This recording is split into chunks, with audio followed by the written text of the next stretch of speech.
stories this hour. Regime loyalists line the streets of Iranian cities for the funeral of President Raisi, who died in a helicopter crash on Sunday. Israel calls on the civilized world to say they will not implement any ICC arrest warrants against Israel's leaders. And high-ranking Syrian intelligence officials go on trial in France over the torture and murder of a father and son in Damascus. Those are the headlines. And in the last few minutes, the US Secretary of State Antony Blinken has been speaking before Congress and says the United States and Saudi Arabia have reached an agreement in principle on the bilateral aspects of a so-called mega deal or normalization agreement with Saudi Arabia. Blinken says it's now up to Israel to decide whether or not it wants to proceed. Riyadh has said repeatedly it would require a commitment from Israel towards creating a Palestinian state if it were to normalise ties. Well, for more on that, let's cross to the United States. We're joined by our senior correspondent, Mike Wagenheim in New York. So, Mike, is it looking increasingly as though the Saudis and the Americans are going ahead with a deal that will simply cut Israel out of the picture?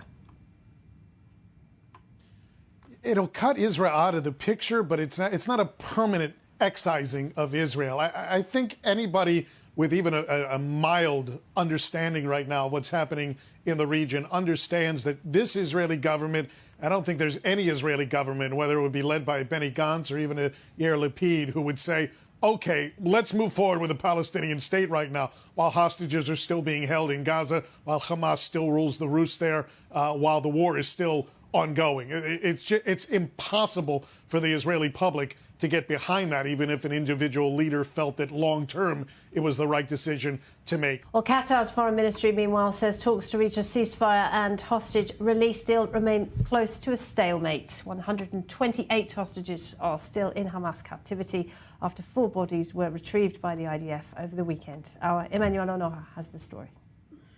We have parents of someone being held hostage right now, and we're going to get them home. We're going to get them home, come hell or high water. Hell and high water are here after both the U.S. and Qatar are confirming the impasse in the talks to free the Israeli hostages in Gaza. There is currently a stalemate in the negotiations, but the Qatari commitment and the commitment of the international parties continues to ensure the continuity of the negotiations. There is constant communication, but so far we have no update on this stalemate that His Excellency, the Prime Minister and Foreign Minister, spoke about in the session at the Qatar Economic Forum. U.S. National Security Council spokesperson John Kirby also stated during a press briefing on the phone to reporters that the parties involved aren't any closer to a deal than they were a week or 2 ago. Kirby reiterated the U.S. commitment to resolving the issue in spite of the talks reaching a dead end once again. Meanwhile, it seems Israel's war cabinet hasn't been able to come to an agreement either. Reports suggest that Israeli war cabinet ministers Benny Gantz and Gadi Eisenkot can't agree with Israeli Prime Minister Benjamin Netanyahu. Hostage deal talks have been stalled for weeks, with a fundamental disagreement preventing a deal. Get the latest on the fighting inside Gaza. Our Zach Anders is there for us. Zach, what's happening? Well, we see continued fighting in the north of the Gaza Strip. I'll have my photographer Gil pan so that you can see what we're seeing. This is the Bet Hanun area where continued explosions. Can't say for certain if these are airstrikes or not, but this activity has persisted for weeks here in this area, for at least the last week in this area. In the south, in Rafah in particular, the IDF announcing that troops in the Givati Brigade captured 3 armed men. They did not list whether or not these are Hamas men in Rafah. They have been detained, taken for further questioning, and the IDF says that Givati troops in the Rafah area have killed some 20 gunmen over the last day, seizing weapons, including assault rifles and RPGs. The very location where today the Associated Press individual, I've met this man. It's just one man who comes here.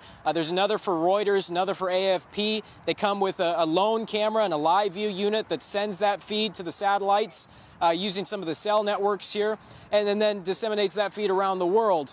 This is, by my understanding, an Israeli individual that operates, that the Associated Press hired to work here in Israel. An Israeli man, an Israeli journalist who's working for the Associated Press. This is not Al Jazeera. Al Jazeera is a client of the Associated Press, again, with hundreds of other television channels around the world. They all use the same feed. Let's move to Iran now, because regime loyalists have flooded the streets of cities today for the funeral of President Ibrahim Raisi and several others after they were killed in a helicopter crash on Sunday. Raisi had been seen as a strong contender to take over from the aging supreme leader Ayatollah Khamenei. Inside Iran, some officials are calling for an investigation into what happened. More in this report. A country in mourning as thousands of Iranians lined the streets of cities to bid farewell to President Ibrahim Raisi, who was killed in a helicopter crash on Sunday. We are all sad about the news. Raisi was a president of the people, and we lost a president who worked tirelessly for our nation. Iran will definitely get through this. We have experienced even tougher times. He is not our first martyred president, and I am sure we will get through this, like we always do. While not all Iranians are actually mourning, multiple days of funeral ceremonies kicked off on Tuesday with prayers and a procession in the northwestern city of Tabriz, near the site of Sunday's deadly crash. The bodies of Raisi and the 7 members of his entourage are then to be transferred to the holy Shiite city of Qom, before then heading to Tehran.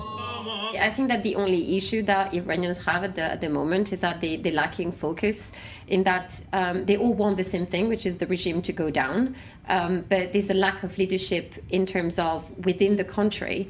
You know, who's going to give them a vision? Who's going to be able to unite this movement that is very organic, that is, that is across the country? Everyone wants the same thing, but there's no clear leadership. And the reason being is that all the people who could lead are currently in prison. And so the people find themselves with that direction. Now, the Crown Prince, Reza Shah, has tried to give them a sense of hope and a sense of direction, but it's very difficult to do that from the diaspora. And of course, the most dangerous of Iran's proxies from Israel's point of view is Lebanon's Hezbollah. Daily attacks for the past 7 months have turned northern Israel into a no-go zone, with tens of thousands of Israelis unable to return to their homes. Now the group is stepping up its use of deadly drones in a bid to get around Israel's defence capabilities. Our Robert Swift has this report. The cross-border fire on the Israel-Lebanon border may be unchanging, but the tactics being used by Hezbollah are not. Rocket and mortar attacks have been continuous, and in the first months of the war, anti-tank missile strikes proved accurate and lethal. But in recent weeks, it is Hezbollah's use of drones that has increased in frequency and in sophistication.